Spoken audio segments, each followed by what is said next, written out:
Shalom, family. Alright, so I'm going to make a video real quick. I'm going to try to make this quick. This video might not be quick because I had to bring out the big guns on this one. I had to actually get this lesson down. So this lesson is going to be on who the Edomites are. Now I got a question from a few brothers who are genuinely asking me a question about who's Esau, because there's a lot of speculation going on of Esau is a Hebrew, and he's the brother of Jacob, and he's not a Gentile. All right, so I'm going to break all that down for you. Now, if you don't read the book of Jasher, then you can't follow along. A lot of brothers who are in camps, they don't mess with the book of Jasher or Jubilees or any other apocalyptic books. That's why they don't. That's why a lot of them don't have any understanding. They use the same scriptures over and over again. Jeremiah 14:2, they are blackened to the ground, or whoever leadeth into captivity shall go into captivity.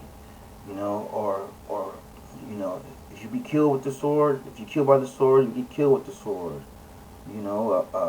Prepare slaughter for the children of their fathers. They use the same scriptures over and over again, which are good scriptures because I use them. I use those scriptures, but it becomes like a broken record after a while. So there's other scriptures that you can use to prove who the Edomites are. Alright, so let's get into it. I'm going to start with Daniel 11:30. Now, if you look in Septuagint, I have the Septuagint. The Septuagint actually replaces Chittim with the Romans. So the point that I'm getting here is in the King James version, it's flawed. You got to understand, the heathens got to this book. The heathens got to the King James version. You got to understand what they did to King James. They labeled him gay. They called him a faggot. They painted him white. Called him homosexual, and then they discredited his word. And if you look at the open letter inside of his book, he actually said that that's what they were going to do. I did another video on that. You can go to it. All right.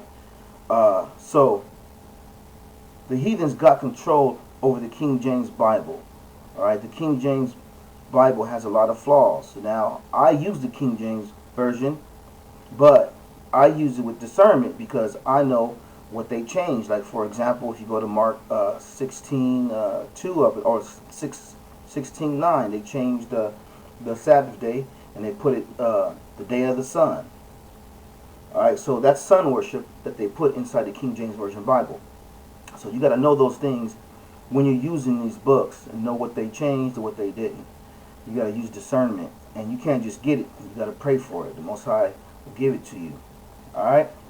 So, for the ships of Chittim shall come against him, therefore he shall be grieved and return and have indignation against the holy covenant. So shall he do. He shall even return and have intelligence with them that forsake the holy covenant. Okay. So if you look in the Septuagint, if you have one, you can get to it. You want to compare Daniel 11:30. You'll see in the Septuagint, Chittim is Romans. They changed it to Romans. Alright? So now we're going to get Jasher. We're going to get the book of Jasher. If you don't read the book of Jasher, then you can't follow along. Alright? This knowledge is beyond you. Alright? So we're going to start off with Jasher 10:16. Alright? And the children of Chittim are the Roman, whom dwell in the valley of Canopia by the river of Tiberu. Let's go down to 18. These are the families of the children of Japheth, according to their cities and languages, when they were scattered after the tower, and they called their cities after their names and occurrences. And these are the names of all their cities, according to their families, which they built in those days after the tower. Alright? So, what that's proving right there is that the children of Chittim and Romans, and are the Romans. The children of Chittim are the Romans. All right. Now let's get down to. We're gonna go Jasher 90, 7 through 9. Go all the way down to 90. That's the end of the book, actually. All right. Now this one is going to be very. This one is serious for you because we're going to go all the way. We're going to start at 1, and we're going to go all the way down to 11. All right. So this is Jasher 90, verse 1. At the time, in the 5th year after the children of Israel had passed over Jordan. Also, this passed over right here, it's in 2nd Esdras 13, the one that they used to say the 10 tribes passed over the ocean and went to South America. Passed over doesn't mean hopped on ships and boats. It means you walk over or through a body of water. Okay? Let's keep going. Passed over the Jordan after the children of Israel had rested from their war with the Canaanites. At the time, great and severe battles arose between Edom and the children of Chittim. And the children of Chittim fought against Edom. And Abianus, the king of Chittim, went forth in that year, that is in the 31st year of his reign, and a great force with him of the mighty men of the children of Chittim. And he went to Seir to fight against the children of Esau.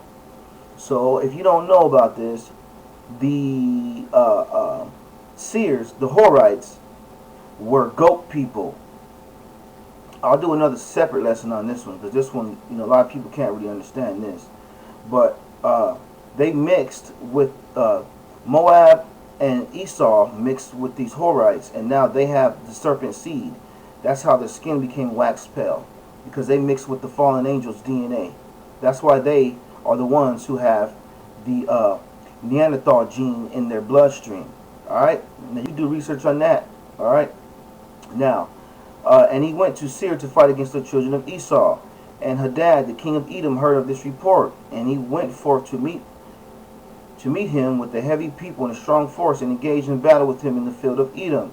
And the hand of Chittim prevailed over the children of Esau, and the children of Chittim slew of the children of Esau 22,000 men, and all the children of Esau fled from before them.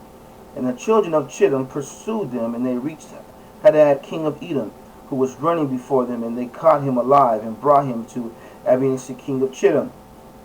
And Abianus ordered him to be slain. And Hadad, king of Edom, died in the 48th year of his reign. And the children of Chittim continued their pursuit of Edom, and they smote them with a great slaughter, and Edom became subject to the children of Chittim. And the children of Chittim ruled over Edom, and Edom became under the hand of the children of Chittim, and became one kingdom from that day. So as you see, Chittim was Japheth. Alright? They conquered Esau. And the scriptures tell you right here that they became one kingdom from that day. From that day. So that's why people get Esau and Japheth all mixed up. And which I understand. I understand. Because, not all those Arabs are Esau too, but a lot of them are. So that's why you get the mixture. But the cold part about it is most of them have the same skin complexion. There's some really, really, really pale ones, and there's some tan ones. But most of them are all Edomites. Alright? Now, so, and they became one kingdom from that day. And from that time they could no more lift up their heads, and their kingdom became one with the children of Chittim. And Abianus placed officers in Edom, and all the children of Edom became subject and tributary to Abianus. And Abianus turned back to his own land, Chittim. So now this king left. He came over there, conquered Esau, put officers in charge, and then he left. He conquered that kingdom, and then he left. Alright? And when he returned, he renewed his government and built for himself a spacious and fortified palace for a royal residence, and reigned securely over the children of Chittim and over Edom. In those days, after the children of Israel had driven away all the Canaanites and the Amorites, Joshua was old and advanced in years. Alright? So that's telling you right there that Chittim conquered Esau. and they became one kingdom unto this day. Alright, so now we're going to go to 29. Let's go to 29, and then we're going to read to 32. 29. Okay, so now what's happening is Esau tries to come back and take back over their kingdom. Alright? And it came to pass in those days that Abinus, the king of Chittim, died in the 38th year of his reign. That is the 7th year of his reign over Edom. And they buried him in his place which he had built for himself. And Latinus reigned in his stead 50 years. And during his reign he brought forth an army. And he went and fought against the inhabitants of Britannia and Carnania, the children of Elisha, son of Jabin. And he prevailed over them and made them tributary. He then heard that Edom had revolted from under the hand of Chittim, and Latinus went to them and smote them and subdued them and placed them under the hand of the children of Chittim. And Edom became one kingdom with the children of Chittim all the days. That means all the days until now. That doesn't say it ever stopped. So until now, Edom and Chittim are the same people because they became one kingdom. Alright? And for many years there was no king in Edom, and their government was with the children of Chittim and their king. Alright? Now after this, what happened was they got a king, which was Esau's grandson named Zepho. He became the king of the Edomites. So now we're going to get Jasher 60, 1 through 5. So now we're going to go back to Jasher 60. Okay?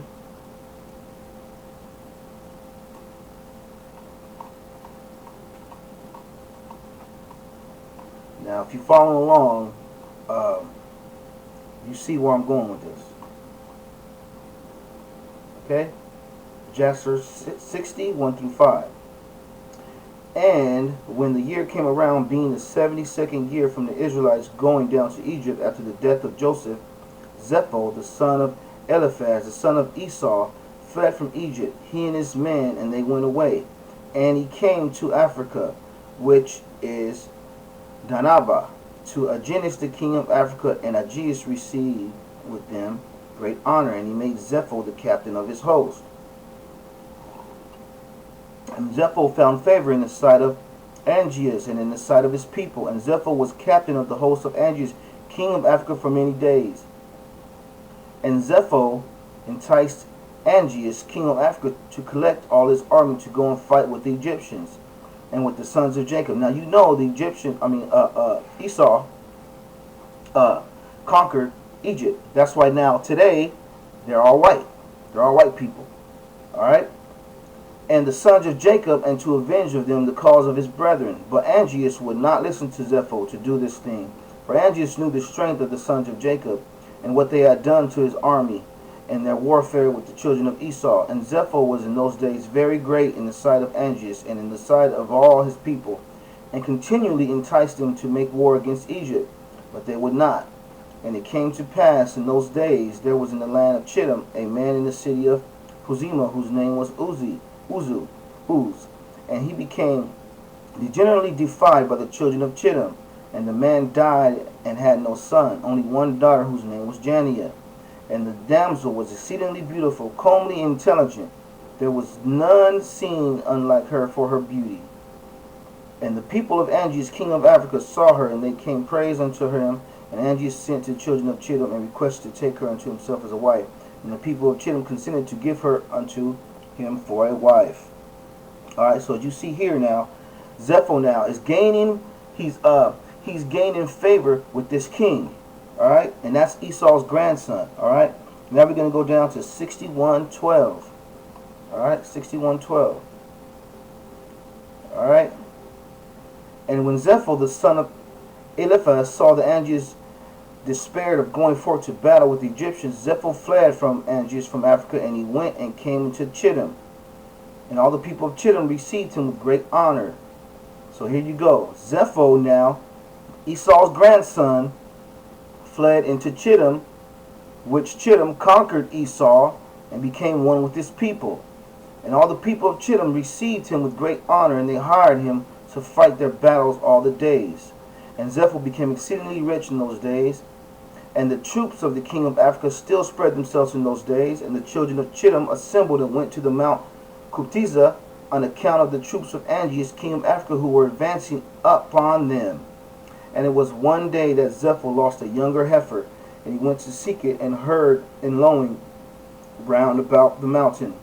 And Zepho went, and he saw, and behold, there was a large cave at the bottom of the mountain. And there was a great stone there at the entrance of the cave. And Zepho split the stone, and he came into a cave, and he looked, and behold, a large animal was devouring the ox.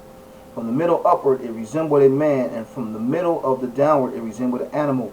And Zepho rose up against the animal and slew it with his swords. Now, this right here is proving that there are beasts. There are beasts.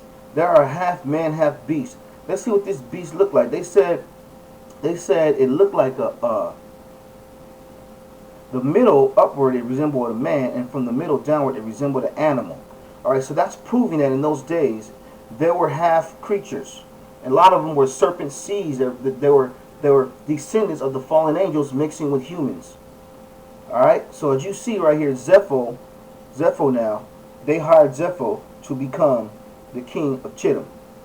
All right, so now let's keep going down. Actually, let's get Genesis. Let's get Genesis. Let me see. Let's get Genesis 10, 1 through 5. Alright. Genesis 10.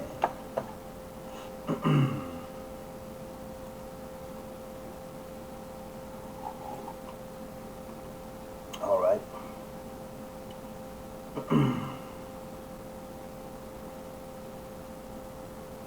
Now these are the generations of the sons of Noah, Shem, Ham, and Japheth, and unto them there were sons after the flood. The sons of Japheth, Gomer, Magog, Madai, Javan, and Tubai, and Meshesh, and Tyrus. And the sons of Gomer, Ashkenaz, Rippah, and Togmarah, and the sons of Javan. Alright, so it's showing you all the names. By these were the isles of the Gentiles, divided in their lands, everyone after his tongue, after their families, and their nations. Alright, so once again, it's showing that these are Gentiles, and Esau mixed with these Gentiles. Esau mixed with them. He got conquered by these Gentiles, and now he became one with the Gentiles. So now Japheth has now become Esau, or Esau has now become Japheth. But either way, they're all the damn same. They all are wicked. All right. So now let's gonna get let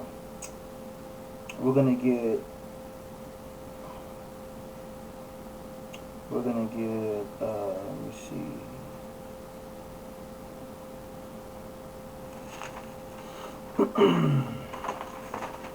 Now we're going to get Joel. Take that back. We're going to get 1 Esdras 8:69. Now notice,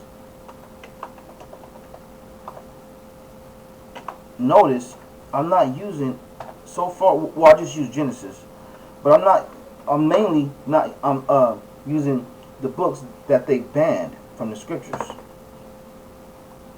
because they've done a great job on deceiving everyone and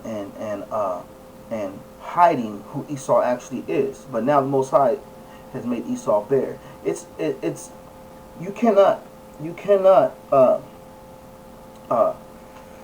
turn away the curses upon Esau and what he's done. He fits directly with the scriptures. All right. 1 Esdras 8:69.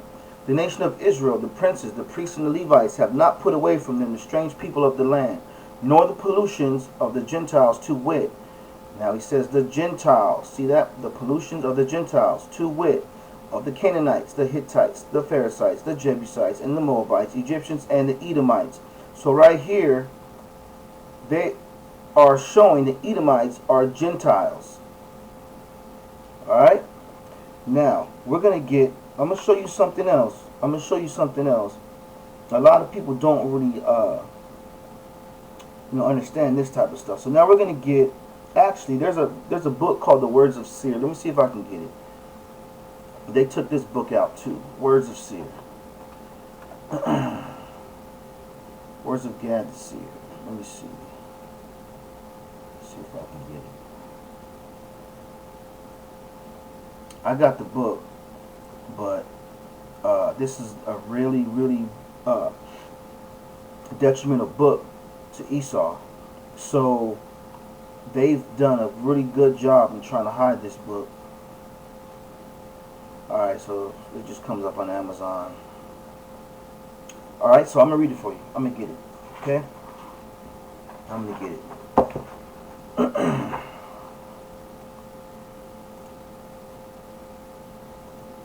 Alright, so here it is right here. We're going to go to Words of Seer. Let me show you right here. Right there. So you can get a good look at it. Alright, Words of Seer. That's what I'm about to read. Okay? Woe to you, Edom, that sits in the land of Chittim, in the north of the sea. Once again, it's saying that Edom is in the land of Chittim. For you said, on high is my seat, and I have knowledge of the God of gods. The Lord chose me instead of his holy people, for he loathed them. Matter of fact, let me see if I can get the camera on this real quick. Let me see if I can get it on here. Alright? Here it is right here. Because I just don't want to read it. Okay? And this camera is tripping. Let me see. Here it is. Words of God the Seer. Woe to you, O Edom, that sits in the land of Chittim, in the north of the sea. For you said, on his high seat, I have knowledge of the God of gods. For the Lord chose me instead of his holy people. Now that's happening right now. All the religions, Christianity mainly, Christianity, because Christians, that's the religion of the Edomites. They have said that the Israelites have been cast away, and now they are God's chosen people. And this is exactly what this scripture says. Alright? For the Lord chose me instead of his holy people, for he loathed them, and his former people, despised and rejected, did not know the Lord of his image. Verily, we are wise and clever. We know the Lord and his law. We know his image and presence. See, they say that they know everything. They know God, they know everything. They know the images, they know everything. Therefore, thus said the Lord, because you rose so high to talk about God of gods, you shall know that you shall perish in your cleverness. Okay, now let's get the next one. Now we're going to go the words of God the Seer again. This is the next verse. For it is not you, Edom, whom I knew formerly, and where is the bill of my divorce of my people? He's like, Edom, it's not you. You are not the chosen people. And if you telling the whole world that I cast off my people, the Israelites, and now you're the people, show me the bill of divorce. There's no scripture proving that the Most High cast away his people. Matter of fact, Romans, I believe 11:1 tells you, God forbid. Have God cast away his people? God forbid. All right? Edom, who I knew formerly. For it is not you, Edom, who I knew formerly. And where is the bill of divorce of my people, that you said would be prey? Show it to me. Your corpses will fall among my people. Alright? The scriptures tell you exactly who Edom and Esau is. Alright? Now I got some more scriptures for you, because, this stuff is kind of testy. A lot of people don't like to get into this stuff, because there's so much deception going on. Even our own people are just deceived with who Esau is. They say, well, Esau is not a Gentile. Well, I just showed you the scripture where they said Esau are Gentiles. Right here, 1 Ezra 8:6-9. Alright, Esau is a Gentile. Now, there you go. Esau got his seed spoiled. He mixed with the Horites, who are the serpent seed. Haven't you noticed that 25%, well, most people don't notice this, but let's look it up.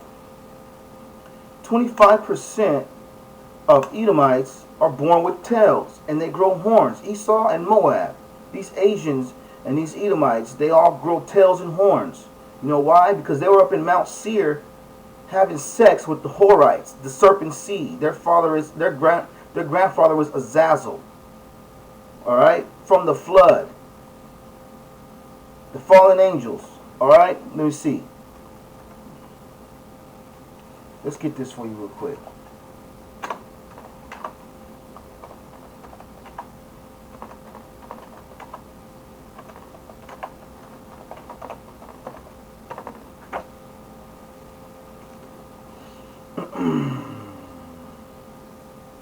Now, fact. Now, 25% of white people are born with tails. How did this happen? How did this happen? I can show you how it happened. Because Esau mixed with the Horites. Alright? Now, you know what? I was going to save this for another lesson, but I'm going to get to it. I'm just going to do it right now. Alright? So let's leave this up right quick. And let me go get another book I have. Alright? Give me like 30 seconds.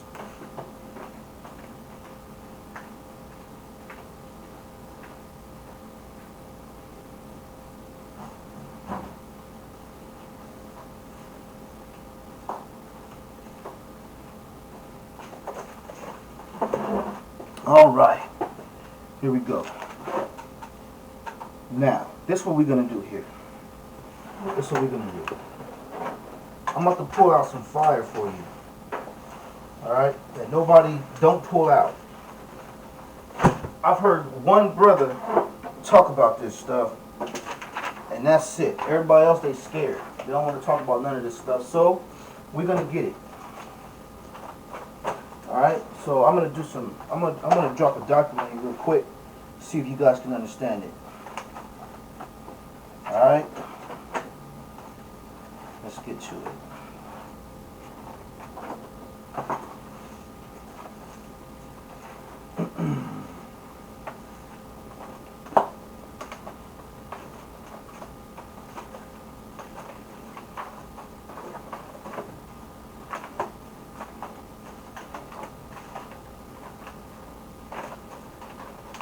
Alright, here we go.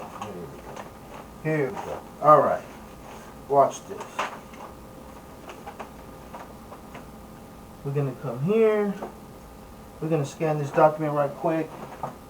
And we're going to get straight to it. Alright.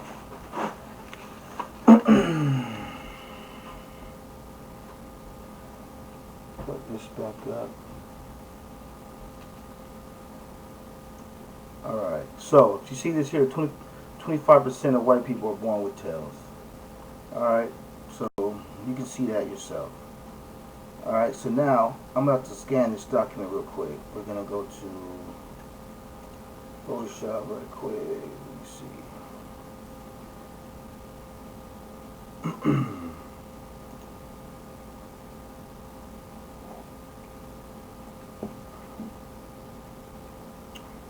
Sorry, man. Just give me a few seconds. I'm gonna get straight to it. All right, I promise this is about to be worth it right here. This is about to be worth it. And let me fix this camera. Now, you know, I'm not the best camera guy. I tell you that. I'm not gonna say that. You know, I'm the best. 'Cause there's some brothers, they got some good videos. I still haven't figured that out yet. You know, they got props. They got all types of stuff going on. For me, I'm just a regular brother, man. You know, I'm a regular brother. All right, so we're gonna go file, import, and it's a Canon. All right. Now I should have already had this up, but I wasn't gonna go here. But it doesn't make any sense for me not to go here when I gotta do a whole nother video just on this. So I think it'll be wise to just do this, or I should just make another video quick on it. You know what? I'm gonna make a follow-up video. So I'm gonna make another video because this video is going too long. So what I'm gonna do is I'm gonna stop this real quick, and then I'm gonna go straight to the other video. All right. Shalom.